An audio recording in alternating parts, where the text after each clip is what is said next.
Este mês de dezembro marca os 100 anos de nascimento de Augusto Husk, o patrono da ecologia do Brasil.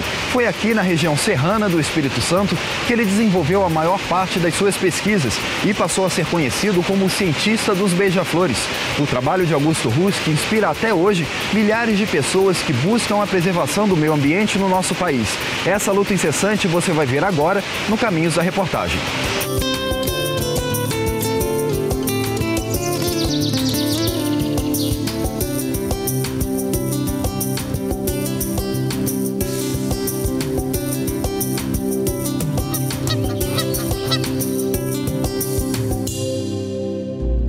Muito antes que se começasse a falar em biodiversidade e biotecnologia, um brasileiro, capixaba, defendia lá em 1951 que as reservas biológicas eram os bancos genéticos do futuro. Augusto Husk foi um visionário que dedicou a vida ao estudo e à defesa da natureza. O pioneirismo dessas ideias ecoou mundo afora e Husk chegou a ser considerado o maior naturalista do mundo. O Husk, ele foi desde jovem, ele se interessou pela natureza. Então ele era um jovem que vivia aqui nas matas. Nós estamos falando nos anos 40, 30, chegando aos anos 40. A paixão dele, desde criança, era uma paixão diferente daquela nossa, assim, geral, né? De querer brincar com os bichos e estar ali com os bichos. Ele tinha um interesse em conhecer e saber o que eram aqueles bichos desde novinho. E isso desenvolveu muito a questão do intelecto dele no sentido que ele era autodidata. Então, quando ele chegou na adolescência, ele já tinha uma coleção que ele fazia de um modo sistemático. O interesse de Augusto Husk pelo estudo de plantas e animais começou na infância. Com 14 anos, ele já tinha mais de 100 desenhos de orquídeas. E desenhando as flores, ele observou como os colibris são os principais responsáveis pela polinização das orquídeas e se tornou o cientista dos beija-flores. Mesmo assim, jamais abandonou nenhum dos seus outros estudos. O menino Augusto tinha o hábito de catalogar aves e plantas, mas de forma bem amadora. O conhecimento científico foi aprimorado depois da visita do professor Melo Leitão do Museu Nacional ao Espírito Santo. Na época, os cientistas buscavam um método de combater uma praga que assolava a cultura da laranja. Em uma de suas visitas a Santa Teresa, ele ficou sabendo que lá existia um garoto, um adolescente que colecionava plantas, colecionava bichos e trabalhava com as questões agrícolas do município também. E lá eles se conheceram. E assim que eles se conheceram, o professor Melo Leitão percebeu um potencial muito grande nele e convidou para que ele viesse ao Museu Nacional estudar ciências naturais, fazer o curso de naturalista. Augusto Husk sempre defendeu que a solução para boa parte dos problemas enfrentados pelo homem moderno passa pelo equilíbrio da natureza. Na época havia a ideia de que o progresso, o desenvolvimento, ele vinha com a destruição da floresta nativa, né? Tanto que o governo incentivava o desmatamento. E a parte visionária dele foi quando ele começou a perceber que tudo isso, essa destruição do meio ambiente, tinha consequências para a humanidade. E ele partiu justamente nesse ponto, que um ambiente equilibrado é um ambiente mais desenvolvido, né? E então ele sempre pregou o progresso, né? Sempre foi a favor do progresso, mas de um progresso diferenciado daquele que era praticado na época. Denunciou a destruição da mata nativa do Espírito Santo, principalmente por causa da plantação de eucaliptos, e foi um dos primeiros a falar sobre o perigo da desertificação. O Espírito Santo não conseguia viver com o tamanho do Husk. Então o que eles faziam? Depreciavam o Husk. O jornal principal, que tinha o jornal A Gazeta, dizia que ele era um curioso, que não entendia de nada e tal, porque ele estava sendo um grande obstáculo da instalação dessas empresas que vinham para cá, porque elas eram poluentes nos países desenvolvidos. E ele mostrou isso muito claro. O ponto-chave era essa questão visionária que ele tinha. E isso ajudou ele a fazer algumas previsões na época, né? Tanto a desertificação do norte do estado, essa questão da falta de água em relação ao Rio Doce. Você tem hoje o Espírito Santo, mais eucalipto no Espírito Santo que matas lá da Mata Atlântica.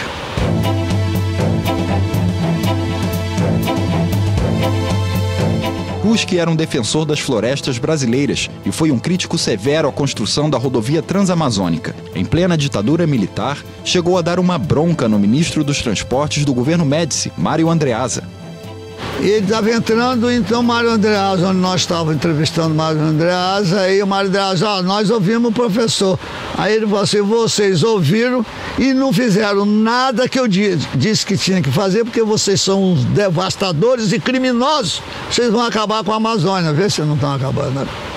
E qual foi a reação? Mário ficou quieto. Eu acho que o diferencial, uma coisa que fez muita diferença na vida do meu pai, foi que ele estudava teoria, ele pesquisava, mas ele ia muito a campo. Ele passou muito tempo em campo. Então ele passava horas e horas e horas embrenhado na mata. E não só na mata, vendo os prazeres da mata, né? Como ele descrevia, que o prazer era estar ali procurando, né, espécies novas. Mas ele também acompanhou a queda dessa mata. Então, tem artigos que ele relata como é uma derrubada de uma floresta inteira e o que acontece com a população de animais daquela floresta, assim que todas as árvores vão para o chão. Então é uma coisa emocionante, é uma coisa que você lendo chora e imagina estando ali. Como defensor da Mata Atlântica, Augusto Rusk ajudou na criação de reservas por todo o país, como a Estação Biológica de Santa Lúcia, na região serrana do Espírito Santo. Foi ali que ele desenvolveu a maior parte das pesquisas. Nesse lugar que hoje você está, o Rusk, ele fez pesquisas, fez 400 pesquisas científicas dentro disso aqui.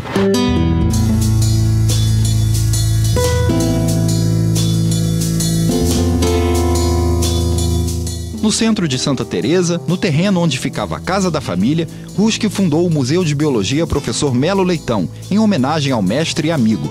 Hoje o museu desenvolve pesquisas e promove a conservação da Mata Atlântica.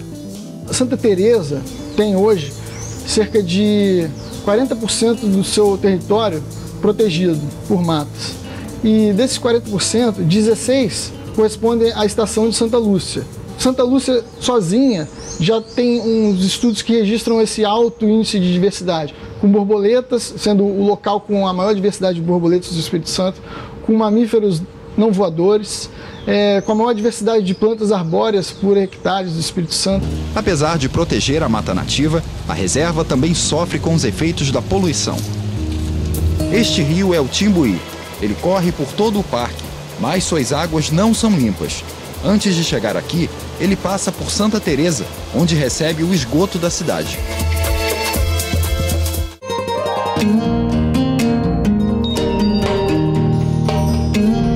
Na Estação Biológica de Santa Lúcia, é fácil entender por que os beija-flores se tornaram uma das paixões de Augusto Rusk. Eles estão por toda parte. Tinha essa predileção pelos beija-flores e orquídeas, né? Os organismos que acompanharam ele do início ao fim. E ele devia muito a essa questão de olhar muito para a própria localidade, para tudo que acontecia em volta dele. Tem uma frase dele que ele disse que ele seria um errante se ele não entendesse mais sobre a vida dos beija-flores, porque eles estavam sempre ali ao redor dele, em Santa Teresa. Ele fez os estudos pioneiros de reprodução de beija-flores em cativeiro, acabou reproduzindo quase todas as espécies brasileiras e outras tantas espécies de fora do Brasil. Então ele chegou um momento que ele começou a liderar o ramo das pesquisas em beija-flores.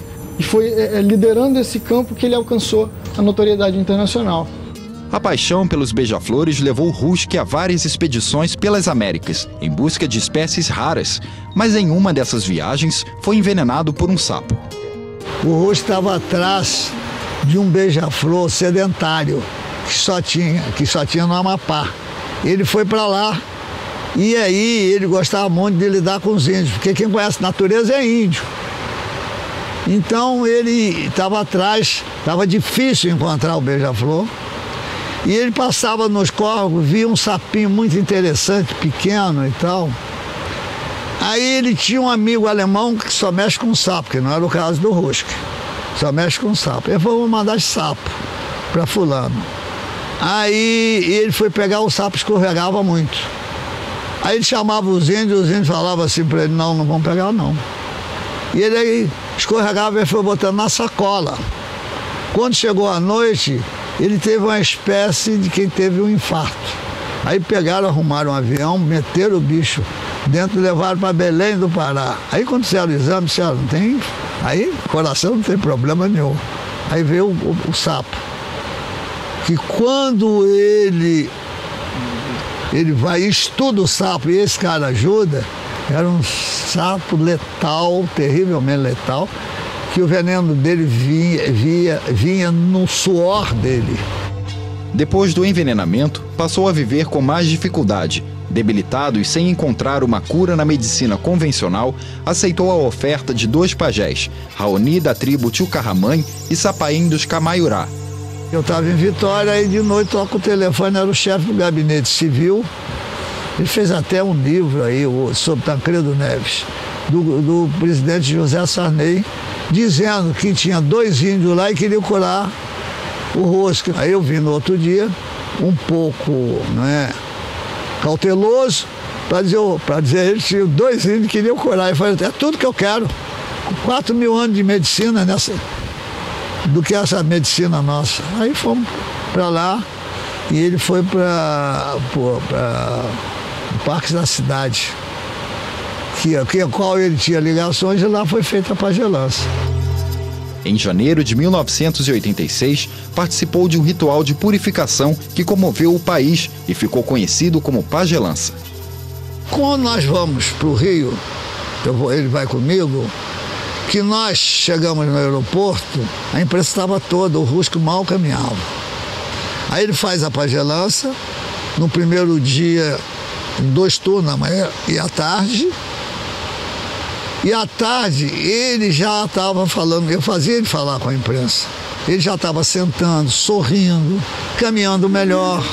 Os pajés conseguiram retirar o veneno do corpo de Augusto Rusque, mas 5 meses depois ele morria. As centenas de doenças contraídas na mata, como malária, febre amarela e hepatite, cobravam o seu preço. Nessa matéria que eu faço para o Jornal do Brasil, ele anunciando que ia morrer, ele dizendo o seguinte, não se preocupe comigo, eu vou para o reino eterno levado pelos beija-flores. O corpo de Rusque foi enterrado como ele queria, no meio da Estação Biológica de Santa Lúcia, em 5 de junho de 1986, por coincidência, Dia Mundial do Meio Ambiente. Tanto tempo depois, Santa Lúcia continua preservada, graças à dedicação de seguidores do ambientalista, como seu José Molino, que atua como guarda florestal. Tímido, ele se recusa a dar entrevista. É o guardião florestal aqui de Santa Lúcia, trabalhou com meu pai desde a época dele e até hoje gasta seu tempo aqui, cuidando da unidade. Essa ponte aqui foi batizada com o nome dele e é uma homenagem a essas pessoas que dedicam a vida para uma causa. Outro seguidor é o próprio filho do ambientalista. Muito pequeno, quando Rusque morreu, Piero só foi descobrir o que o pai fazia ao ler os cadernos de anotações guardados pela mãe. O desejo de seguir o mesmo caminho surgiu naquele momento, embora seu destino já tivesse sido profetizado pelo pai. Ele previa as coisas, ele dizia para mim, o Piero vai ser o meu sucessor. Eu falei, professor, o menino tem 1 ano e pouco, como é que vai ser seu sucessor? Você já está no mesmo? Isso aí vai dar certo. Ler e estudar sobre os beija-flores era uma coisa que eu sentia que eu não fazia sozinho. Era uma atividade que parecia que eu estava sempre fazendo com ele. E até hoje, quando eu vou a campo ou estou no laboratório mexendo com beija-flores, para mim é como se eu estivesse fazendo alguma coisa com ele. Os beija-flores, eles vivem nos limites fisiológicos dos vertebrados. Eu acho que essa é a relação mais próxima que eu consigo alcançar com meu pai, porque ele fez coisas que, para a época, até para a nossa época, foram extremas. Então, eu diria que ele foi o beija-flor da conservação, talvez.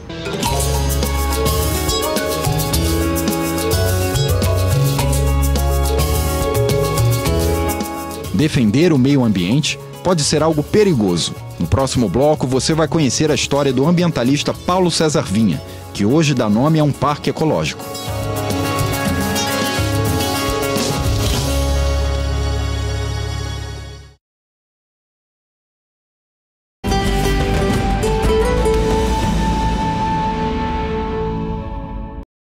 Desde a época da colonização, as agressões ao meio ambiente sempre foram muito frequentes no país. Aqui no litoral do Espírito Santo, a extração de areia em áreas de restinga era um dos crimes mais comuns e quem denunciava pagava caro por isso, como foi o caso do ambientalista Paulo César Vinha.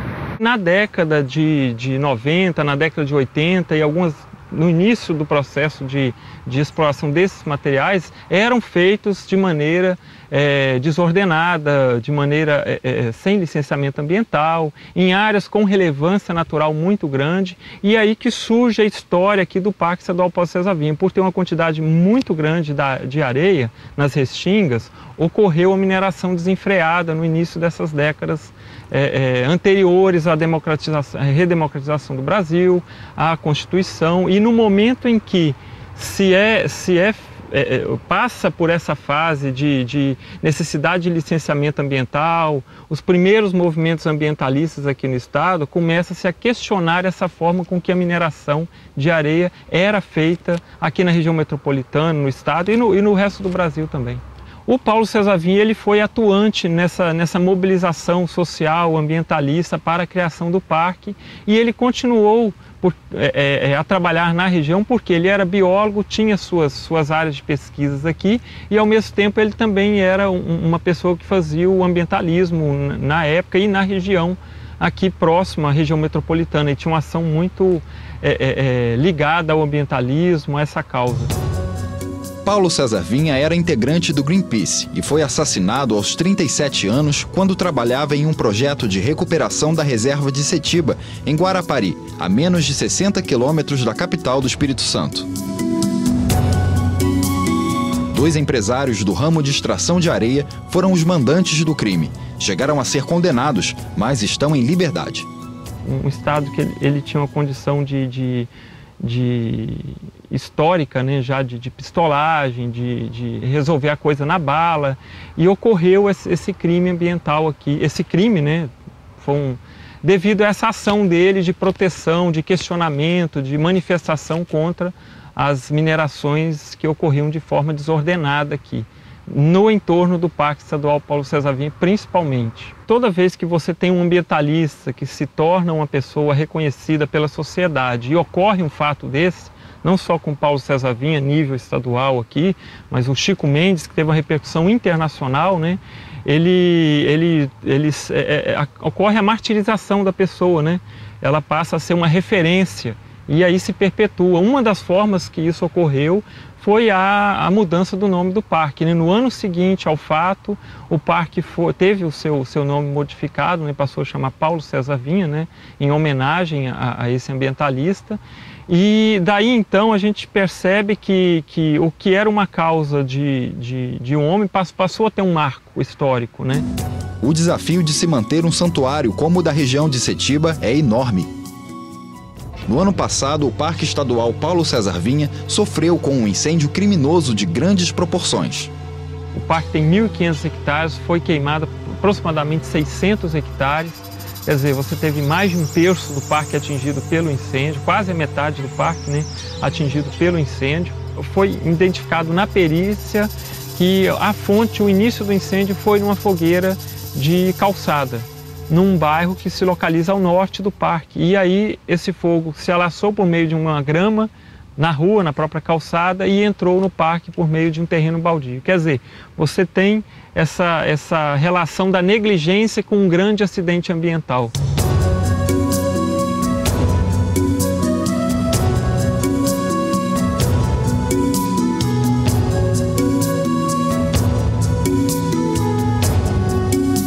Mas a natureza, quando é protegida, se recupera, e é o que está acontecendo no parque. Uma ótima notícia, já que o local abriga uma rica vegetação de restinga, além de centenas de espécies, algumas bem raras.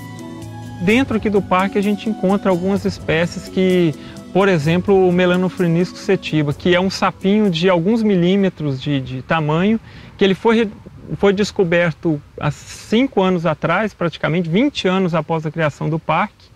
Não se conhecia a espécie, e uma vez identificada a espécie, não se identificou em nenhum outro local ainda, não há notícia Quer dizer, o parque em si já garantiu a existência de uma espécie.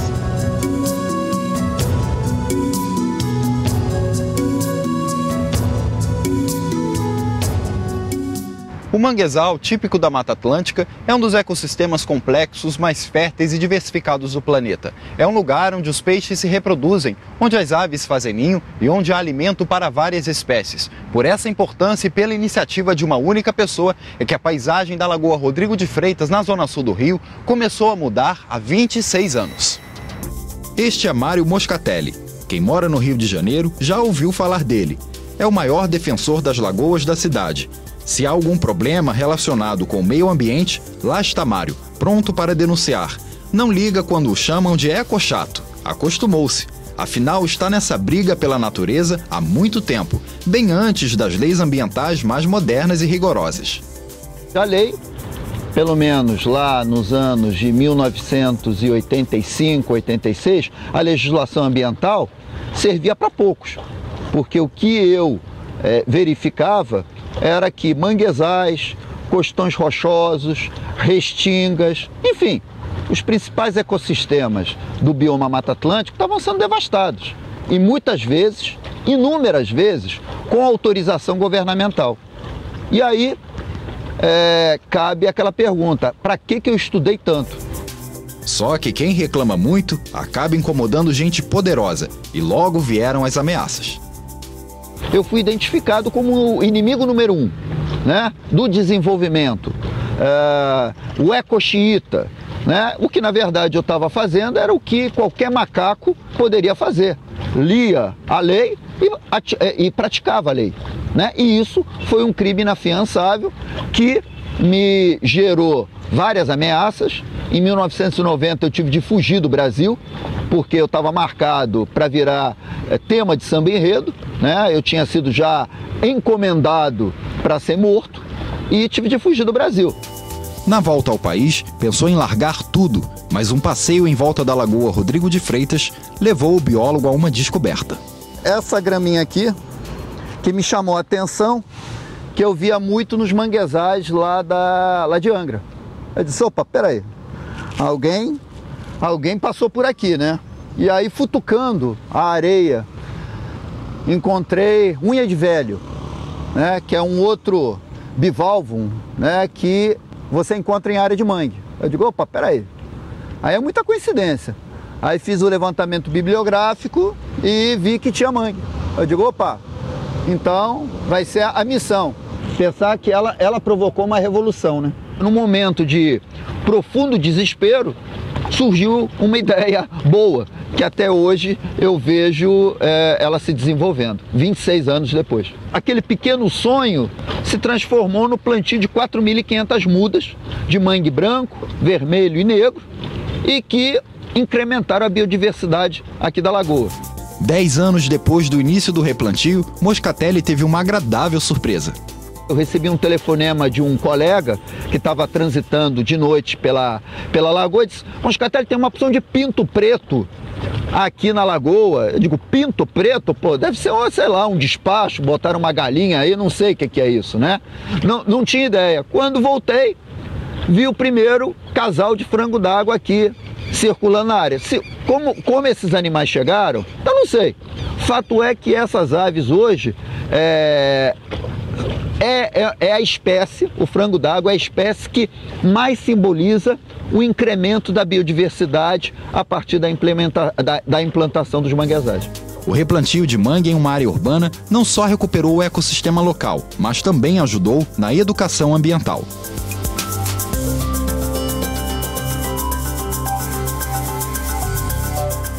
Primeiro, a palavra mangue no Rio de Janeiro tem uma ideia muito negativa, porque as pessoas associam ao canal do mangue, que é mal cheiroso, mas ele é mal cheiroso porque não tem tratamento de esgoto, o esgoto vai lá para dentro, qualquer área se torna mal cheirosa, mas as pessoas associavam com o mangue, né?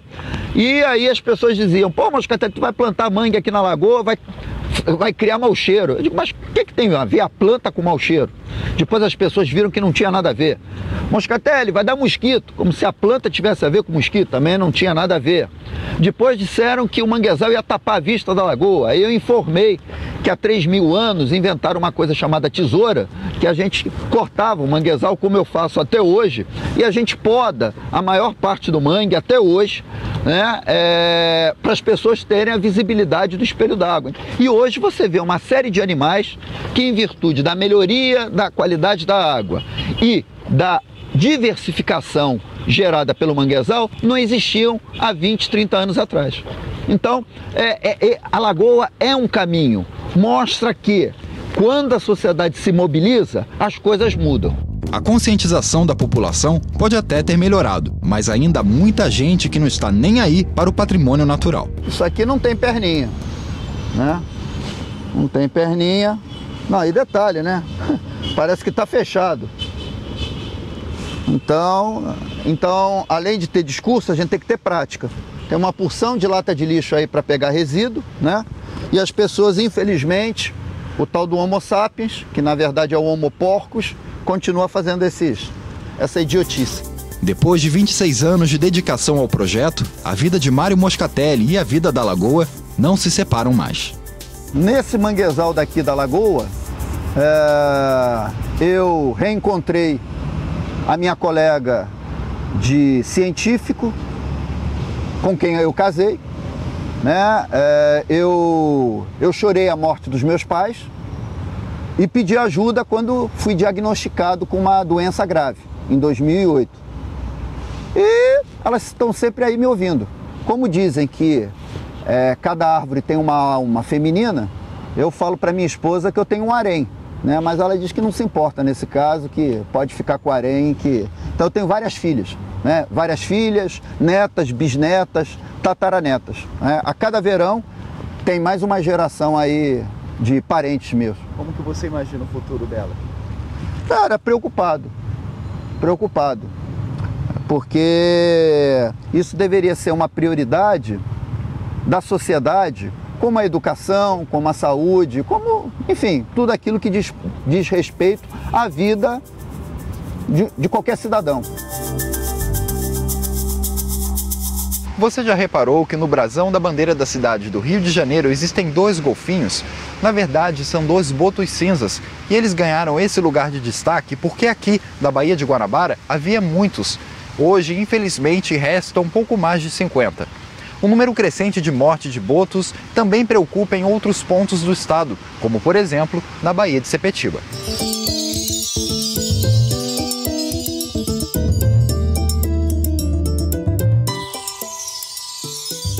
Aqui na Baía de Sepetiba é onde reside a maior população de boto cinza do mundo, mas em virtude de todos os impactos ambientais que a Baía de Sepetiba sofre, a taxa de mortalidade do boto cinza é extremamente alta. Neste momento é 8 vezes superior à taxa máxima ideal, pelo menos para a manutenção da espécie. Infelizmente, hoje a gente está com uma taxa realmente altíssima de mortalidade.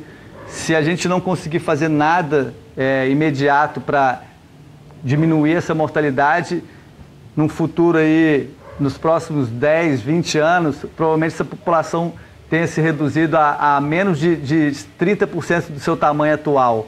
E é o que a gente viu que aconteceu na Baía de Guanabara, e é a mesma história se repetindo aqui na Baía de Sepetiba. Este ano já recolhemos em torno de 60 carcaças, e essas carcaças são carcaças jovens, são botos jovens, o que se torna dramático, mais ainda para a manutenção da população, uma vez que estão no seu exponencial de reprodução.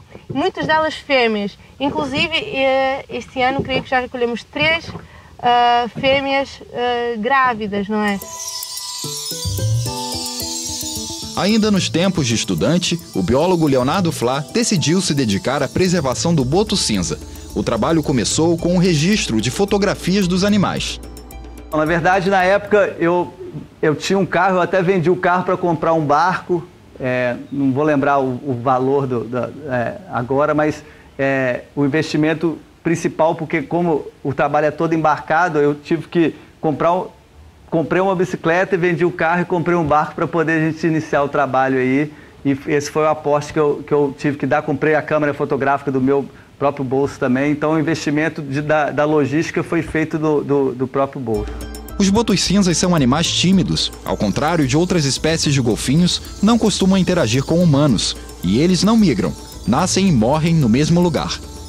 As atividades que desenvolvemos aqui na Baía de Sepetiba são de fotoidentificação. Fotoidentificação é um monitoramento dessas espécies por meio de fotografar as nadadeiras dorsais desses animais, que funcionam como impressões digitais. Cada nadadeira é diferente. A gente hoje sabe qual o intervalo de nascimento. Você rastreando um indivíduo fêmea, eu tenho fotos do indivíduo com o recém-nascido do lado, e 2 anos e meio depois ela apareceu com outro recém-nascido do lado. Ela leva 12 meses de gestação, depois fica mais 1 ano e meio a 2 anos acompanhando o seu filhote, amamentando-o, e só depois ela está disponível novamente para a reprodução.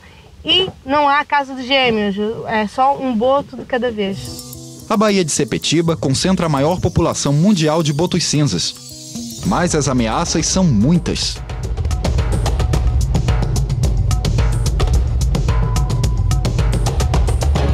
A Baía de Sepetiba, embora seja uma das mais altamente biodiversas do país, é um importante centro económico, desde principalmente da última década.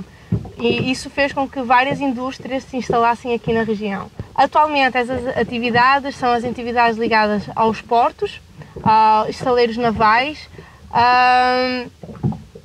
que fizeram com que o tráfego de embarcações aqui na Baía de Sepetiba se aumentasse bastante. E depois, um dos grandes problemas aqui da Baía de Sepetiba é a pesca industrial, que é ilegal, não é? Que são os barcos de arrasto, as traineiras, que são as suas redes quilométricas, que acabam a cada lanço tirarem toneladas e toneladas de peixe, algo que um pescador artesanal não tira muitas vezes em 1 ano, e são espécies que não são selecionadas, não é? As redes de arrasto provocam verdadeiros desertos do mar. Para proteger a espécie, a ONG buscou ajuda não só das autoridades capazes de mudar a legislação. Moradores da região, pescadores artesanais e estudantes se tornaram parceiros. Gente daqui e de fora, como a portuguesa Kátia, que atravessou o Atlântico para se apaixonar pelos botos daqui. Comecei como voluntária no Instituto, organizando só a parte da comunicação, me responsabilizando pela manutenção das mídias sociais. Acabei sendo contratada para o exercício da atividade e até hoje me mantenho lá, e acaba que eu provavelmente não quero sair desse meio. Saiu de Portugal para vir salvar os golfinhos no Brasil. Quem sabe se não foi essa a minha missão de vida, não é? Vir por algum motivo, me colocaram aqui no Brasil, não é? Para salvar os golfinhos.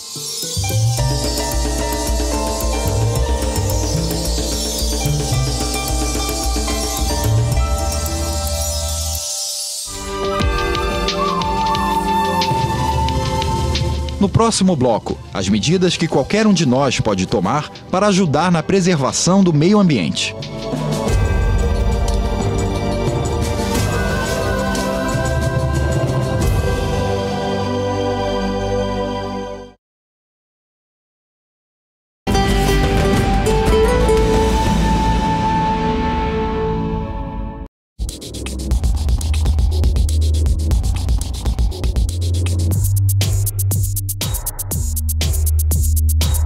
A exploração sem limites dos recursos naturais pode trazer graves consequências, como acidentes ambientais de grandes proporções.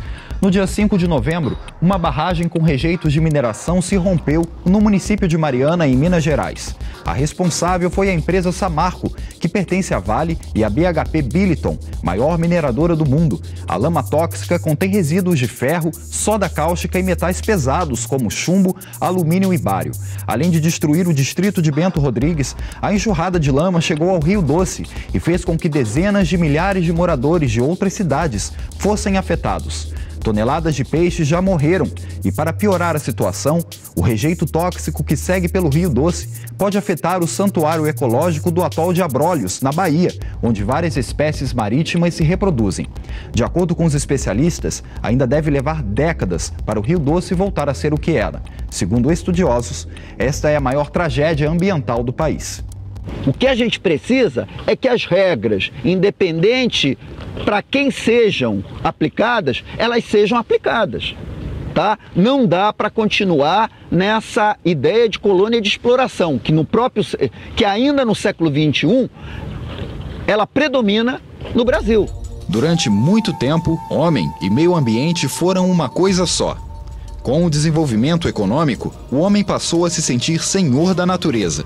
Pensou que podia explorá-la como bem entendesse, mas a conta chegou, e com ela, a necessidade dos ajustes. A gente fala de sustentabilidade. Quando essa palavra foi inventada, era assim: as gerações atuais poderem usufruir sem que isso impeça que a geração futura usufrua também. Tá? Então, como é que a gente vai fazer isso? Isso não pode ser um discurso, não pode ser um blá blá blá, isso tem que ser de fato. A gente tem que pensar em como é que a gente vai fazer isso. Como é que a gente vai deixar para a geração dos nossos netos, bisnetos, um mundo onde eles possam viver numa condição boa. E não vai ser com 9 bilhões de sujeitos aqui dentro, ou 10 bilhões, ou 12 bilhões, ou sei lá. A gente tem que pensar nisso. É nesse princípio defendido por Augusto Husk, de que homem e natureza não podem ser vistos de forma separada, que também se baseia a ecologia humana. Ecologia humana, ela parte do seguinte princípio: humanidade faz parte da natureza também. Então você tem determinadas peculiaridades da condição humana, da sociedade humana, que elas acabam influenciando o meio natural, e elas recebem influência do meio natural, ou seja, no momento em que você faz uma degradação, você pode receber uma inundação de troco, não é isso? E essa grande ciência que estuda como é que a humanidade, como espécie animal, se insere dentro do conjunto da natureza, dos demais animais, enfim, dos recursos naturais do modo geral, como é que a gente utiliza, que é exatamente o conceito da ecologia humana. Quem trabalha em prol da conservação da natureza está salvando a si próprio, está salvando a própria espécie, porque o planeta Terra vai continuar a sua evolução. Mas o homem, se ele não cuidar do planeta, ele sim vai ser uma espécie em vias de extinção futuramente. Então, a proposta nossa, quando a gente está pensando em cuidar do planeta, é cuidar não só do planeta, mas cuidar da nossa própria continuidade aqui no planeta Terra. Quando você fala em ecologia humana, você está falando das diferenças, das peculiaridades da atuação humana como espécie animal dentro do mundo, e como é que essas ações elas interagem com as demais espécies, com os recursos naturais, e como é que isso volta para o próprio homem, para a própria humanidade, como ação e reação, princípio de ação e reação. A gente faz parte do sistema, a gente não está à parte do sistema, e o homem se coloca à parte. Então, a gente tem que entender que a Terra vai continuar, o planeta Terra vai continuar. Infelizmente, nós vamos levar várias espécies de extinção junto conosco, mas a evolução vai continuar. Uma das principais degradações do meio ambiente é provocada pelo descarte inadequado do lixo, principalmente nas grandes cidades. Um levantamento do Programa das Nações Unidas para o Meio Ambiente mostra que somente as metrópoles do mundo produzem de 7 a 10 bilhões de toneladas de lixo por ano. Ainda de acordo com o PNUMA, a falta de ação pode custar de 5 a 10 vezes mais do que se gastaria com o investimento para o descarte adequado. Nós somos bilhões de pessoas em cima da Terra, né? Nós somos 7 bilhões e dizem que a gente vai chegar a 9, 10 bilhões em 2050. Eu acho que não cabe, mas isso é uma outra história. Mas de toda maneira, a gente vai crescer ainda a população. Se a gente tiver mau hábito de desperdício, de jogar fora, consumo enlouquecido, para que eu vou comprar 300 pares de sapato e jogar fora um monte de sapato? Para que isso? Para que a gente tem que consumir de forma desabalada, inadvertida? Não, você consome o que você precisa. A gente tem o pensamento de que a gente precisa usufruir de tudo que a gente tem no momento, pensando na questão financeira, na questão de ter tudo, possuir tudo. Eu acho que se a gente pensar no dia a dia, a gente tiver um pensamento de interagir com a natureza, ver que a gente realmente faz parte e sentir a natureza de uma maneira mais presente, a gente vai ver que a gente pode ser mais feliz usufruindo da terra e não causando os problemas que a gente vem causando ao longo dos últimos anos. Você não precisa ter milhares de coisas, trocar o seu celular, que é um celular bacana, pelo último celular que saiu, só porque ele saiu. Né? Ir lá para a fila na frente da loja que vai vender o celular novo e sair na bolacha com todo mundo para poder comprar o celular novo e jogar o seu velho fora. Quer dizer, que tipo de relação é essa que a gente está tendo? Celular é recurso natural, é energia, é um monte de coisa que está ali dentro. Você pode usar o seu, usa, não tem problema, não sou contra ter celular, mas tem que ter consciência, tem que ter um consumo consciente.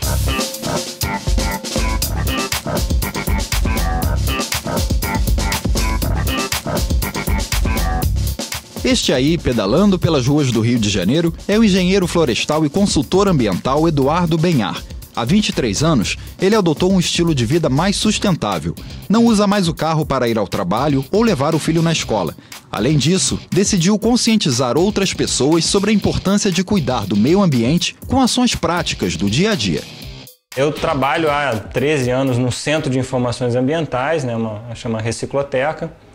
E quando eu comecei trabalhando lá, as pessoas tinham muitas dúvidas básicas do que é exatamente reciclagem, como isso acontece, o que eu separo, papel pode, mas qual?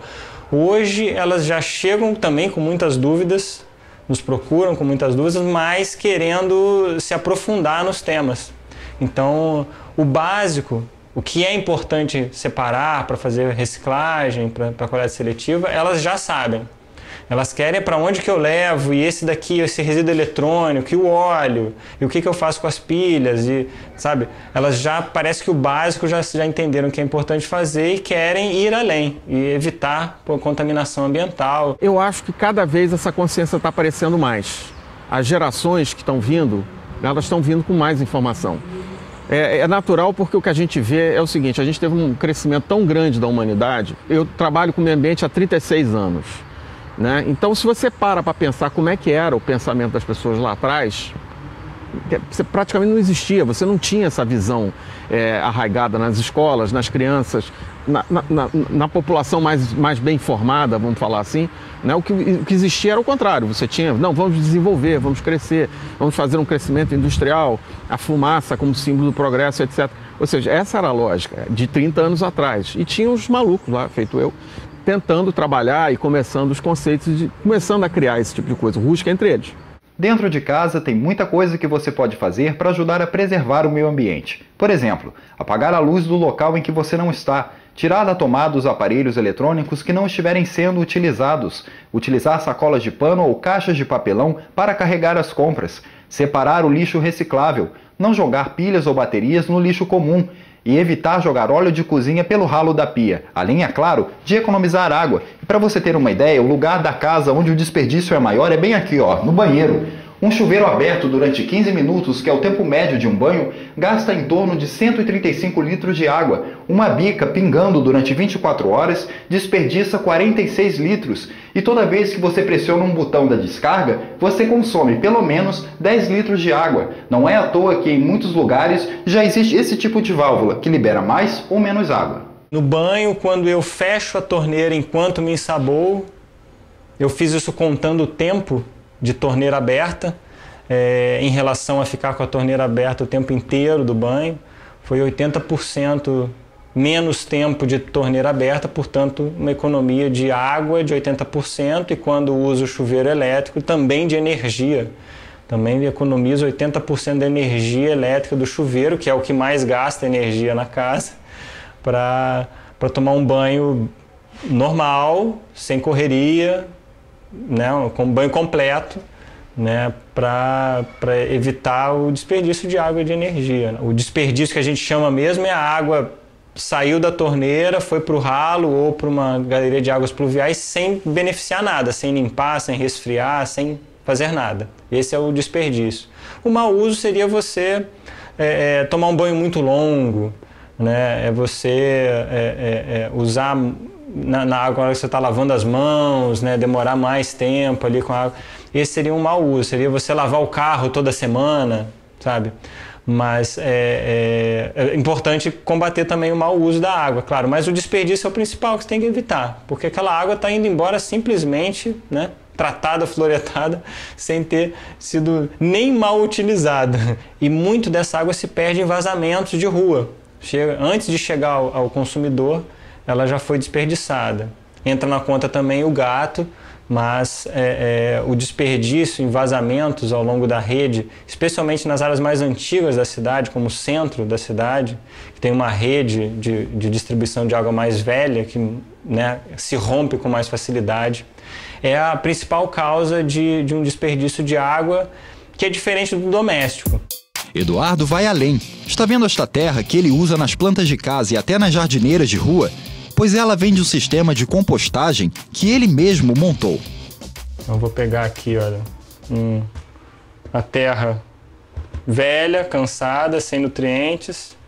Aqui a terra boa, você vê que ela é mais escura. E aqui dentro estão as minhocas, depois eu vou pegar para mostrar. E uma quantidade mais ou menos igual de restos orgânicos. A compostagem é fundamentalmente uma maneira de recuperar o solo. Vou completar aqui a minha caixa, que já tem uma quantidade de orgânicos sendo compostados. Eu vou colocar uma camada da terra seca. Agora eu vou espalhar a quantidade de resto orgânico já picadinho, uma boa espalhada para ficar homogêneo. Então por cima eu coloco a terra boa, adubada, essa aqui inclusive com minhocas, até cobrir. Dá para fazer sem minhoca, para quem não gosta, claro, só demora mais tempo. Essa caixa aqui ela vai ficar pronta com essa quantidade de minhocas. Em uns 30 dias mais ou menos eu já vou ter o meu resíduo orgânico, vai ter desaparecido e vai virar tudo terra, apenas a terra, essa terra preta boa adubada. Sem minhoca esse processo vai levar 50, 60 dias para ser concluído. Essa caixa ela é furada no fundo, eu coloco um jornal embaixo para absorver o excesso de umidade, mas de um modo geral evapora. E aqui a tampinha que vai garantir que aqui eu crio um microclima para a sobrevivência das minhocas e para a decomposição do resíduo orgânico.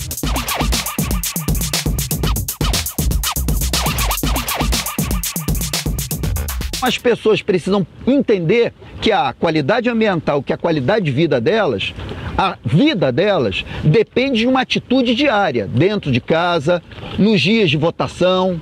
Enfim, é importante que a pessoa não terceirize a responsabilidade que ela tem, a culpa que ela tem, para um ser divino.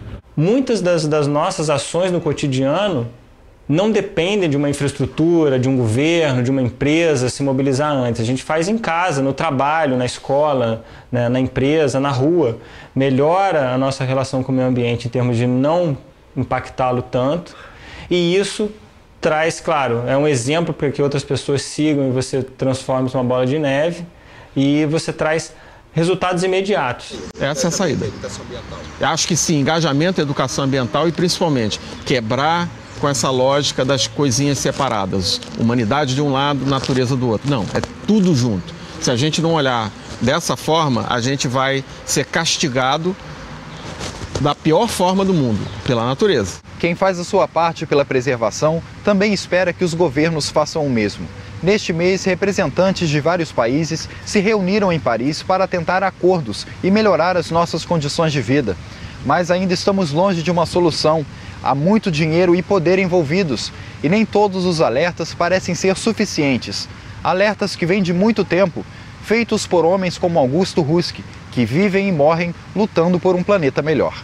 Ele não tinha dúvida alguma de que ele fazia, de que ele defendia essa natureza com tanta veemência, porque ele sabia que aquilo era mais importante que a vida dele. Essas foram palavras dele, e ele realmente não media esforço para fazer tudo o que ele podia em nome de uma natureza que parecia não ter protetores naquela época. O maior legado que ele deixou para a gente foram as lições que são muito atuais nos dias de hoje, além, é claro, de todo o verde das matas que ele protegeu, no Espírito Santo e fora de lá.